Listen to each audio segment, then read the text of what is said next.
अहो me on the वेचे तिकडेच येतोय, फक्त अर्धा तास अजून, तोवर सांभाळून घ्या. अहो पण ऐका तरी. पण वगैरे काय नाही, आधी येऊन कोणी थांबवतो, काय व्हायचं ते होते. अहो पण ऐका तरी माझं. ऐका बरं, तुम्ही हाय तिथं थांबा बघू. थांबा आधी.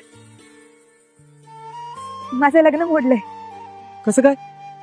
त्यांनी मला विचारलं की तुम्हाला कुणी आवडतं का. मी म्हणलं होय, आवडतं मला, माझा जीव आहे त्यांच्यावर.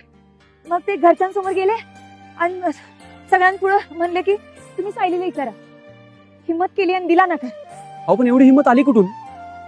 अहो वडिलांसमोर कधी वर तोंड करून बोलत नाही असं म्हणाला होतात ना तुम्ही. अहो त्यांनीच हिम्मत दिली. ते म्हणले आता जर तू नकार नाही दिलास ना तर मग आयुष्यभर तुला माझ्यासोबत राहावं लागेल, माझ्यासोबत लगीन करावं लागेल. मला ते नाही पटलं.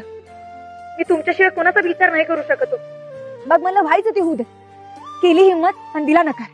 अहो नशिबाने तो समजूतदार निघाला म्हणून. नाहीतर तुम्ही निघालाच होता की. मला खरंच लय भारी वाटलं जेव्हा मी फोन केला आणि तुम्ही म्हणला की मी लगेच निघालोय म्हणून. माझी हिम्मत जाऊ द्या. खरं तर मला तुमचंच कौतिक वाटतंय. फोन केला तुम्ही निघाला. आणि मला हे बी कळलं की कुठला बी वाईट प्रसंग आला ना तर तुम्ही मला सोडून जायचं नाही एकटीला. अहो वाईट काळात कोण सोबतील तर हेच तर लक्षात राहतं. नाही तर चांगल्या काळात सगळे येतातच की. पण आता आबा काय म्हणतील? मला बी त्याचंच टेन्शन आलंय. पण बघू. बरं येते मी आता. मला कळते काय होतंय.